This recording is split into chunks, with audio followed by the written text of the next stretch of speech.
Jadi tidak ada hidup ini orang tanpa masalah, tuh nggak ada. Saya sudah nengok suami baik, istri mak lampir. Istri baik, suami genderuwo. Suami baik, istri baik, mertua sundel bolong. Istri baik, suami baik, mertua baik, tetangga suster ngesot. Istri baik, suami baik, mertua baik, tetangga baik, anak tuyul. Jadi tidak ada hidup ini yang lepas dari cobaan. Nabi Musa alaihissalam, ujiannya punya ayah, bukan penyembah berhala, pencipta berhala.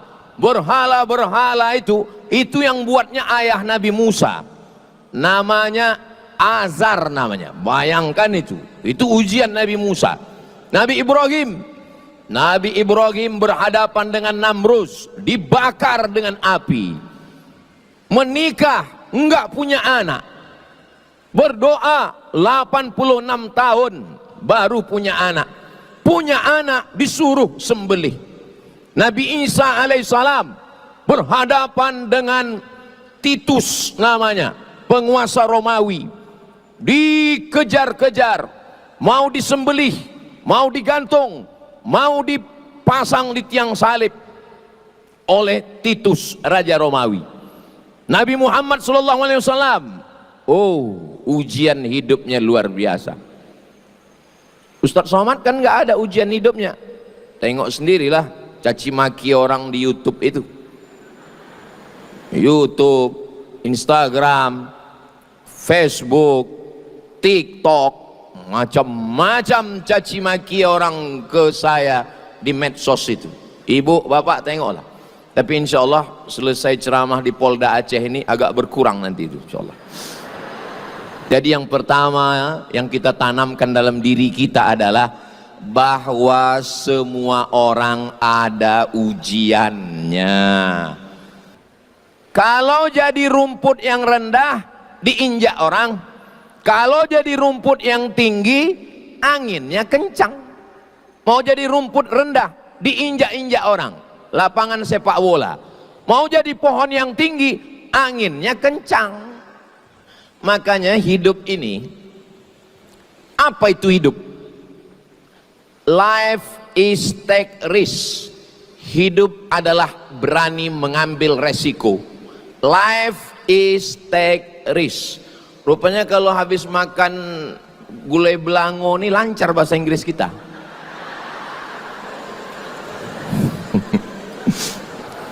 Ustadz Somad, ini namanya gulai belango.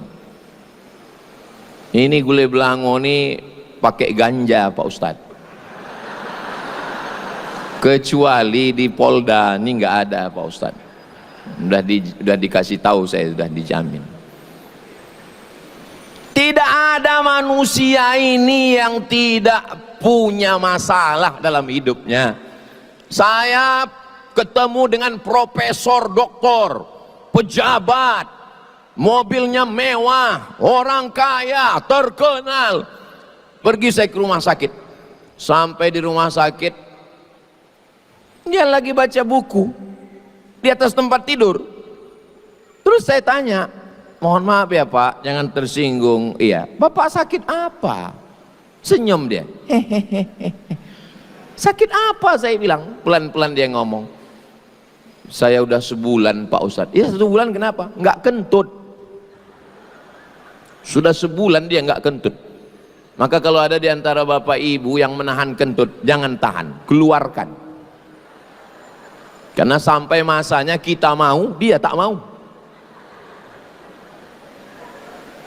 Kentutlah sebelum kentut itu dilarang. Makanya saya di mana-mana kalau saya mau kentut, saya keluarkan aja. Nggak mungkin orang nuduh saya kan? Kalau tercium orang itu nggak mungkin Ustadz katanya kan?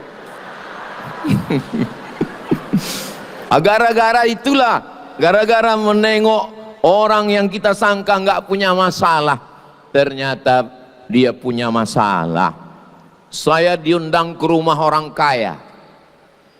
Ini jalan, ini jalan. Ini antara jalan dengan jalan ini di tengahnya ada taman. Taman di tengah rumah. Saya begitu masuk ke dalam rumah itu, dan semua tamu-tamu yang masuk ke rumah itu macam menengok kucing Anggora. Apa enggak terkejut kita? Masuk dari sini taman, masuk dari sini taman. Allah, Masya Allah, Tabarakallah. Ibu, bapak, nanti kalau tamu datang nanya, dia muji, jangan lupa sertakan Allah. Ini rumah ibu ya, alhamdulillah. Ini anak ibu ya, Masya Allah. Ini istri bapak ya, Tabarakallah. Ini suami ibu ya, innalillah. Jangan lupa sertakan Allah, jangan lupa itu. Balikkan kepada Allah. Saya pun menengok itu, Masya Allah, Tabarakallah, hebat, luar biasa. Habis itu saya ditanya, Ustaz Somad, ya, ada yang mau kami tanya Pak Ustadz? Saya bilang boleh, tapi kami nanyanya 4 mata boleh Pak Ustadz? Saya bilang kan jangan 4, 3 pun bisa, apa masalahnya? Saya bilang, apa? Saya bilang, apa hukumnya anak gadis perempuan sholat di atas kasur? Saya sangka dia mau ngetes ilmu saya. Anak gadis sholat di atas kasur.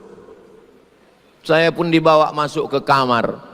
Allah, rupanya anak gadisnya umur 25 tahun, tidak pernah turun dari atas kasur, lumpuh total. Tidak semua air yang tenang itu tak ada riaknya, Bu. Tidak semua air yang tenang itu tidak bergejolak. Kadang air itu nampak tenang, tapi di dalam itu berkecamuk di dalam. Jadi kunci yang pertama kalau kita mau healing, mau tenang adalah bahwa semua kita ini punya ujian dan punya cobaan. Oh, tangan yang besar itu Allah. Tak ada, manusia ini kecil semua. Allah Maha Besar. Angkat kedua tangan, katakan Allahu Akbar 2 kali. Allahu Akbar kabira. Ibu pun juga begitu. Anak kecil, pampers tak ada, anak menangis, tabungan, bukan tabungan, tabung gas habis, tabungan pun habis juga. Susu bayi belum dibeli, suami pula jauh, mau ditelepon pulsa tak ada, connect internet pun tak bisa. Angkat tangan, Allah Maha Besar, Allahu Akbar. Ibu pun kalau diejek-ejek orang, kok aku tengok makin besar aja sekarang, Allahu Akbar. Allah Maha Besar bilang. Karena kalau tidak begitu, kita akan merasa diri kita besar, kita akan merasa diri kita hebat, kita akan merasa diri kita di atas awan. Tapi kalau kita besarkan Allah, maka yang lain itu kecil. Begitu juga dengan ujian-ujian yang besar itu terasa kecil kalau Allah yang Maha Besar. Semuanya kita serahkan pada Allah. Inna solati wa nusuki wa mahyaya wa mamati lillahi rabbil alamin.